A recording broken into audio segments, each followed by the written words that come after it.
this morning by acknowledging and thanking those that have come here today in support of their loved ones. And I appreciate your courage and your strength. And I hope that you are able to move on as best as possible. Thank counsel for the professionalism that they've exhibited throughout this case. It's been my great honor to preside in this case and to help bring, to the extent possible, some resolution and hopefully justice to this case.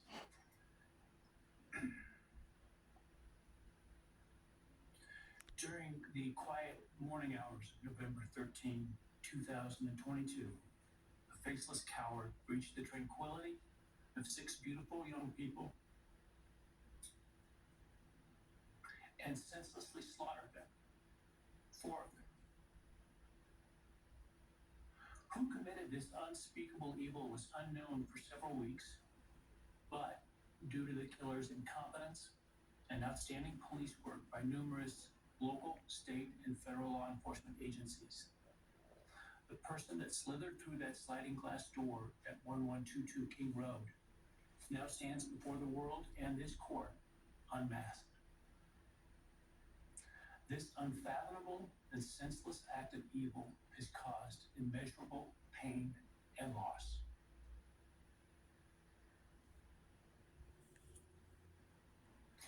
No parent should ever have to bury their child. This is the greatest tragedy that can be inflicted upon a person. Parents who took their children to college in a truck filled with moving boxes had to bring them home in hearses lined with coffins. The loss this killer inflicted was not just the death of these people's children, siblings, grandchildren, as we've heard today.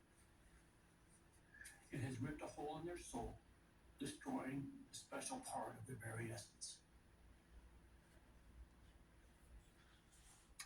Any person who is a parent defines themselves foremost as such.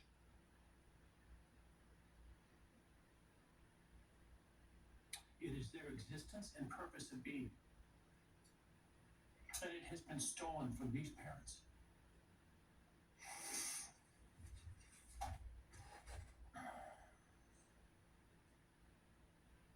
None of us have experienced the loss these victims have in the unspeakable way that they have. And therefore, none of us can or should we question the way in which they have handled their loss.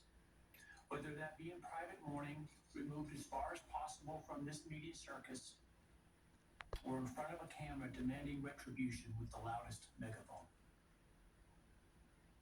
I've listened intently to the stories and pain that have been shared today with great awe at the courage and resilience of the surviving family members of those wonderful children. I've listened also to the surviving roommates, both in person and through their friends. And I can't think of how, frankly, courageous they have been despite the hell that they have faced by uncaring people who have come up with all kinds of crazy theories about 2 kids simply being kids. The parents, siblings, and other family members who have spoken today are designated as victims in our legal system. But going forward, I hope that they can shed that label, as it gives too much power to the evil that condemned them to that role. They are and should be known as survivors, fighters, and foremost as witnesses to the tremendous lives of value and unbounded promise of these 4 young people. But those speaking today and those who did not speak, but who carry the same burden, the same loss, now carry forward the memories of these now perpetually young people, these forever children. These survivors carry the responsibility of ensuring that the voices of these children, Maddie, Kaylee, Xana, and Ethan, are never forgotten, and the positive impacts that they have had on so many lives are never minimized, and that the love they shared, the light that they shined onto others, is forever celebrated. As we sit here today, this case is ending, and we are now certain who committed these unspeakable acts of evil, but we don't know, and what we may never know is why. I share the desire expressed by others to understand the why, but upon reflection, it seems to me, and this is just my own opinion, that by continuing to focus on why, we continue to give Mr. Kohberger relevance. We give him agency, and we give him power. The need to know what is inherently not understandable makes us dependent upon the defendant to provide us with a reason, and that gives him the spotlight, the attention, and the power he appears to crave. Yet even if I could force him to speak, which legally I cannot, how could anyone ever be assured that what he speaks is the truth? Do we really believe, after all of this, he's capable of speaking the truth or of giving up something of himself to help the very people whose lives he destroyed? Rather, I suspect the so-called reason would be dished out in enticing, self-serving, and aggrandizing untruthful bits, leaving people wanting more information, more insight, and thus enhancing even further the power he seeks to hold. Even if we could get truthful insight into his why, I suspect it would not in any way quench one's thirst for actually understanding why in the first instance. Because there is no reason for these crimes that could approach anything resembling rationality. No conceivable reason could make any sense. And in the end, the more we struggle to seek explanation for the unexplainable, the more we try to extract a reason, the more power and control we give to him. In my view, the time has now come to end Mr. Kohberger's 15 minutes of fame. It's time that he be consigned to the ignominy and isolation of perpetual incarceration. I know there has been concern about him collaborating on books or movies or other media projects, and I truly hope that someone does not stoop to affording him this spotlight that he desires in the name of clicks, royalties, or profits. Well, criminal behavioralists should study him away from the spotlight in an attempt to prevent other would-be killers from acting on their worst impulses. There should be no need for that to spill over into the public eye. The great Idaho jurist Edward Lodge was known for trying to find something positive about every person he ever sentenced. And with over a half a century as a trial judge, that was a lot of people. This was often challenging, and I recall in one case he said that the best he could come up with was the defendant had good penmanship. Truth be told, I'm unable to come up with anything redeeming about Mr. Kohberger because his grotesque acts of evil have buried and hidden anything that might have been good or intrinsically human about him. His actions have made him the worst of the worst.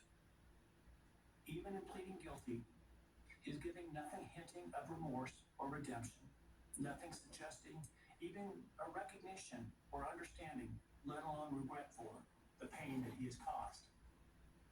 And therefore, I will not attempt to speak about him further, other than to simply sentence him so that he is forever removed from civilized society. And accordingly, based upon his conduct and based upon the record before this court, recognizing the standards that govern this court's sentencing decisions as set forth in State v. Tuville, I hereby sentence Mr. Kohberger as follows. On count 1, burglary, 10 years fixed, 0 years indeterminate. I also impose a fine of $50,000. Count 2, first-degree murder of Madison Mogan.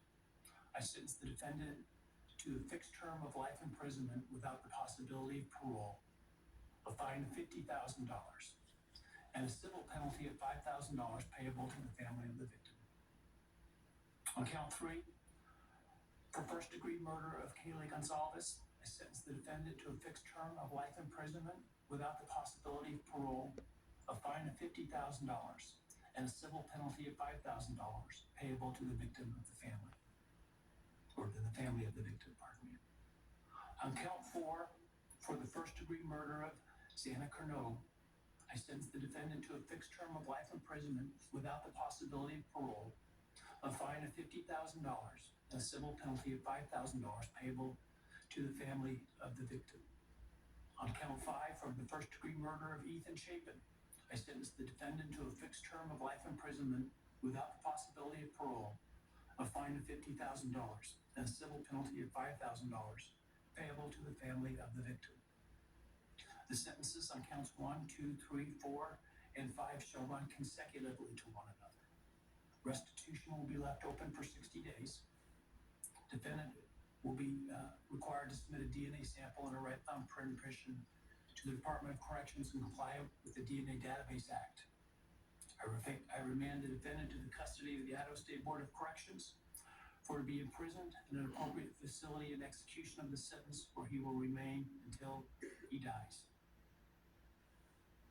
Though you've waived your right to appeal, you do have a right to file a notice of appeal, and any such appeal must be filed within 42 days of the date of the written judgment, which will be entered shortly hereafter. Though the appeal, you should be aware, may be deemed a violation of the plea agreement, and so I certainly suggest you discuss that with counsel if that is your desire. I ask the media and public present to allow the families to be escorted out first before they leave. Again, thank you to everyone for your stories today. I am strengthened by them, and I am encouraged by your humanity and strength. God bless you.